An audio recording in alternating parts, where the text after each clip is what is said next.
आम्ही नवी मुंबईच्या जनतेसाठी, नवी मुंबईच्या हिताचं त्या ठिकाणी काही बाजू मांडलेल्या आहेत. प्रत्येक बाबतीतचा काही परिणाम त्या ठिकाणी होत असतो. तर या क्लस्टर बाबतीत म्हणजे अर्बन रिन्युअल स्कीमचा परिणाम देखील या शहरावरती तितकाच होणार आहे. जागोजागी प्रत्येक सेक्टरमध्ये, प्रत्येक भागामध्ये पाण्याची समस्या, लाईटीची समस्या, रस्त्याची समस्या ही प्रत्येक नागरिकाला भेडसावत आहे. आणि अशा प्रकारे जर अनियंत्रित FSI देऊन लोकसंख्या वाढ केली तर निश्चितच त्याचा अतिरिक्त ताण आपल्या नवी मुंबई शहरावरती पडणार आहे. त्यामुळे हा विषय माझ्याशी संबंधित नाही, तर तुम्ही जे प्रश्न विचारते त्यांच्याशी पण संबंधित आहे, प्रत्येक नागरिकाशी संबंधित आहे. आणि आपल्या शहराची एक वहन क्षमता आहे, कुठली किती लोकसंख्येचा भार आपण शहर उचलू शकतो. आणि अर्बन रिन्युअल स्कीम ही गरजेची आहे. ज्या ठिकाणी दाटीवाटीचं क्षेत्र आहे, पारंपरिक रिडेव्हलपमेंटच्या द्वारे रिडेव्हलपमेंट होऊ शकत नाही, त्यामुळे त्या ठिकाणी अर्बन रिन्युअल स्कीम गरजेची आहे. पण जिथे दाटीवाटीचं क्षेत्र नाही, फक्त एखाद्या बिल्डरचा नफा वाढावा या दृष्टीने अर्बन रिन्युअल स्कीम राबवत असू तर निश्चितच त्याचा आम्ही विरोध त्या ठिकाणी करणार. आणि प्रथम दाटीवाटीचा क्षेत्राला प्राधान्य देऊन, कारण की URS मध्ये जास्त FSI भेटतो, जास्त FSI मुळे घनता वाढणार आहे. आणि त्यामुळे जिकडे खरंच आवश्यकता आहे, ही एक सोय आहे की जिकडे करू शकत नाही पारंपरिक डेव्हलपमेंट, त्यासाठी आहे. पण काही दलालांनी त्या ठिकाणी घाट घातलेला आहे की जास्त FSIच्या हवासा पोटी सर्व सिडको बांधित बिल्डिंगी त्यामध्ये घ्यायच्या आणि लोकांना तुटपून वाढ दाखवायची, पण ती वाढच्या बदले 70% भाग हा विकासकाला विकण्यासाठी भेटावा आणि त्या विकासकाला विकण्याच्या याच्यातून विक्रीतून नफा कमवावा. नफा विकासक कमवेल, त्याची दलाली एक जण खाईल, पण त्याचा ताण हा नवी मुंबई शहरावरती इतर लोकांना त्या ठिकाणी भोगावा लागणार आहे. काही लोक बोलतात मोठी फ्री घरं त्या ठिकाणी देऊ. फ्री काही नसतं. फ्री जे बोलतात, जेव्हा एखादी गोष्ट फ्री भेटते त्याच्या बदल्यात दुसरीकडे काहीतरी घेतलं जातं आणि त्या माध्यमातून जेव्हा अशा प्रकारे फ्रीची बाता जे करतात ते तुमच्याकडून काय काय घेऊन जातात, त्याचा विचार आपण सर्वांनी केला पाहिजे. आणि याचा पर्याय आणि लोकांना मोठी घरं भेटावी या दृष्टीने आपण काही योजना भविष्यामध्ये आणू. त्याचबरोबर आमचा विरोध जी नवीन बांधकामं सुरू होत आहेत नवीन प्लॉटवरती, त्याला देखील असणार आहे. त्यामुळे रिडेव्हलपमेंटला कुठे थांबवायचं नाही. पण आता MIDC मध्ये देखील नवीन निवासी बांधकाम होत आहे, नवीन सिडको प्लॉट मध्ये देखील नवीन बांधकाम होत आहे, पूर्ण FSI त्या ठिकाणी वापरला जात आहे आणि त्यामुळे ताण हा नवी मुंबई शहरावरती पोहोचतो. आपल्या नवी मुंबई शहराची ओळख आहे की आपण तहान विहीर पहिला खोदून तहान लागण्याची वाट बघत नाही. छत्रपती शिवाजी महाराज सांगितलेलं की पाणी तपासून, तलाव त्या ठिकाणी बघूनच त्या ठिकाणी पाणी आहे तरच किल्ला त्या ठिकाणी बांधावा.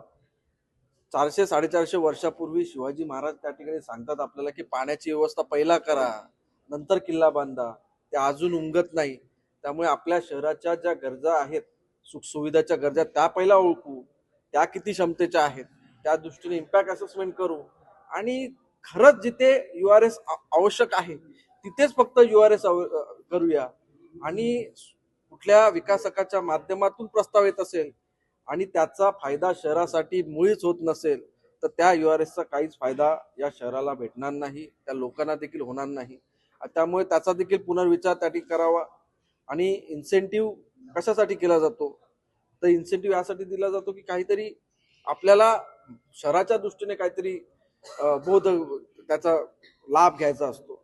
पण आता इथे विविध माध्यमातून जी 180ची घरं आहेत त्यांना जास्तची घरं देण्यासाठी दुसऱ्या देखील योजना आणू शकतो. पण इथे अफाट FSIच्या माध्यमातून जास्तीत जास्त घरं बनवून त्याचा नफा बिल्डरांना कसा भेटेल या दृष्टीने काही प्रयत्न होत असेल तर त्याच्यासाठी आम्ही विरोध जरूर करणार. असेसमेंटसाठी आम्हाला युडीकडे जायची गरज नाहीये. इम्पॅक्ट असेसमेंट हा महापालिका लेवलवरती त्या ठिकाणी होणार आहे. तो आपल्या शहराचा सर्वकष अभ्यास करण्यासाठी आहे. दुसरा जो प्रस्ताव आहे तो आमचा विनंती आम्ही राज्य शासनाला करतोय, त्यामध्ये देखील काही निर्णय आम्ही घेत नाही आहोत. आम्ही राज्य शासन, कारण की यामध्ये महापालिकेला निर्णय घेण्यासाठी काहीच त्या ठिकाणी ठेवलेलं नाहीये. या शहराच्या बाबतीतले निर्णय शहरात न राहणारी लोक घेतात. त्यामुळे आम्ही विनंती केली की याच्यामध्ये लोकप्रतिनिधीचा सहभाग असला पाहिजे आणि जिथे URS आवश्यक आहे तिथेच URS लागून काही नियम तशा पद्धतीने बनवलं पाहिजे. प्रथम प्राधान्य कोणाला दिलं पाहिजे. आता त्या घनसोळीमध्ये अनेक URS प्रस्ताव ठिकाणी आले तर किती लोकांना तुम्ही परवानगी द्याल. आणि जर आधीच जर जिकडे कमी आवश्यकता असलेल्या ठिकाणी दिली आणि जर आपली कॅरिंग कॅपॅसिटी संपली तर मग जिकडे खरंच आवश्यकता आहे तिथे आपण रिडेव्हलपमेंट करू शकणार नाही, तिकडे तो ताण येईल. त्यामुळे प्राधान्यक्रम निश्चित झालं पाहिजे आणि लोकांना घरं जे प्लॅन्ड एरिया आहे तिथे घरं भेटण्यासाठी वेगवेगळ्या योजना त्या ठिकाणी आपण करू शकतो. स्वयं पुनर्विकास देखील आहे, त्याचबरोबर इन्सेंटिव्ह बेस आणि प्रॉफिट बेस. त्यामध्ये अफाट आता याच्यामध्ये लिमिट नाही आहे FSIचा URS मध्ये, म्हणून URS करा अशा प्रकारचं त्या ठिकाणी मागणी त्या ठिकाणी होत आहे. आणि त्यामुळे विनंती आपण राज्य शासनाला प्रथम केलेली आहे की अशा प्रकारे केलं तर निश्चितच शहराचं नुकसान त्या ठिकाणी होणार आहे. शहरावरती दुरोगामी असे परिणाम त्या ठिकाणी होणार आहेत. क्रिसिलने सांगितलं 28 लाख लोकसंख्येला पुरेल, पण पाण्याचा त्रास आत्ताच आपल्याला सर्वांना होत आहे, ट्रॅफिकचा त्रास आत्ताच आपल्याला सर्वांना होत आहे. तर मला वाटतं जर UD डिपार्टमेंटने जर उडत्या गाड्या जर आणल्या तर आपण जास्त FSIचा विचार त्या ठिकाणी करू शकतो ना. आजच्या गाड्या रस्त्यावरच्या असतील तर रस्त्या गेटमधून निघाल्या आपण ट्रॅफिकमध्ये घुसू, ही परिस्थिती लांब होणार नाही. आणि तेव्हा देखील लोक आपल्या नाव त्या ठिकाणी काढतील. आणि आता आवाज नाही उचलला तर लोक तेव्हा विचारतील की तुम्ही आवाज त्यावेळेस का नाही उचलला. म्हणून त्या दृष्टीने आम्ही आज हा आवाज नोंदवल्यानंतर किती परिणाम होतो ते आम्ही वॉर्ड फॉर्मेशनच्या वेळेस बघितलेलंच आहे. या ठिकाणी आम्ही स्पष्टपणे सांगतो की आमचा अर्बन रिन्युअल स्कीमला बिलकुलही विरोध नाहीये. अर्बन रिन्युअल स्कीम ही एक स्कीम आहे जेथे पारंपरिक रिडेव्हलपमेंट होऊ शकत नाही, दाटीवाटीचं क्षेत्र आहे, अनधिकृत बांधकाम अधिक आहे, त्या ठिकाणी तिकडच्या लोकांना रिडेव्हलपमेंटचा लाभ भेटावा, ते त्या दाटीवाटीच्या क्षेत्रातून बाहेर यावे या दृष्टीने आहे. पण काही लोक अर्बन रिन्युअल स्कीमचा वापर हा फक्त बिल्डरांचा आणि स्वतःचा नफा वाढवण्यासाठी त्या ठिकाणी करत आहेत. आमचं म्हणणं आहे की हा SRA आणि अर्बन रिन्युअल स्कीम जर प्रॉपरली जर वापरला नाही तर तो एक स्कॅम आहे. आणि त्या माध्यमातून किती घरं लोकांना भेटणार आहेत, किती स्क्वेअर फीट त्याला विकायला भेटणार आहेत. माझा अंदाज आहे की या सिम्प्लेक्स वरती 80 लाख ते 1 करोड फूट माल बनणार आहे. त्यापैकी फक्त 27 लाख फूट हा तिकडच्या राहणाऱ्या लोकांचा आहे.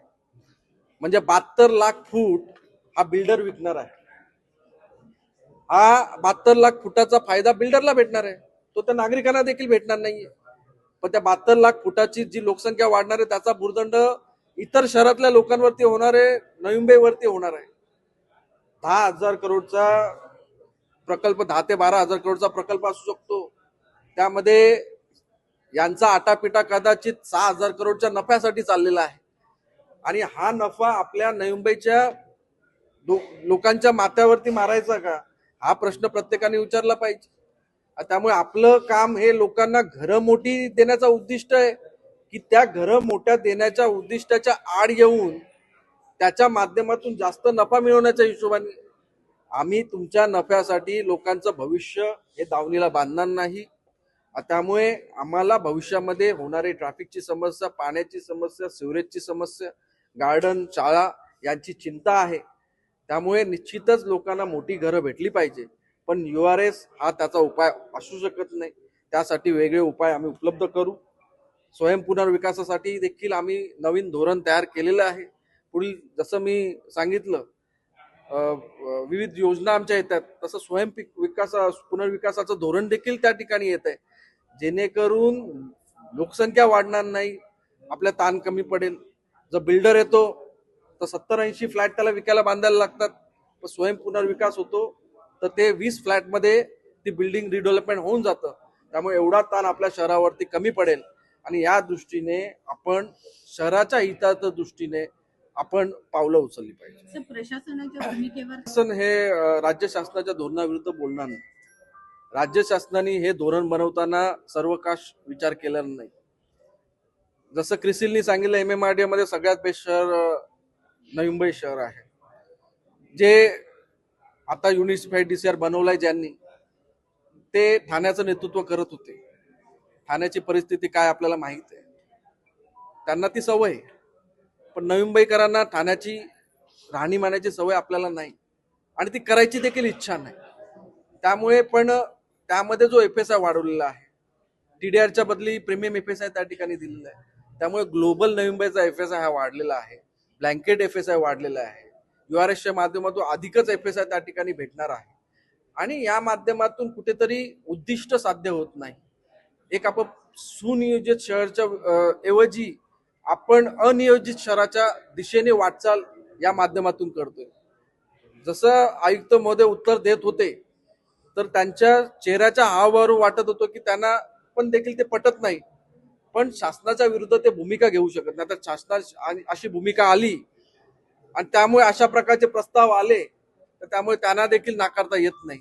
शासनाने या बाबतीत विचार करायला हवा होता की आपल्या शहराचं भवितव्य आपण केलं नाही पाहिजे.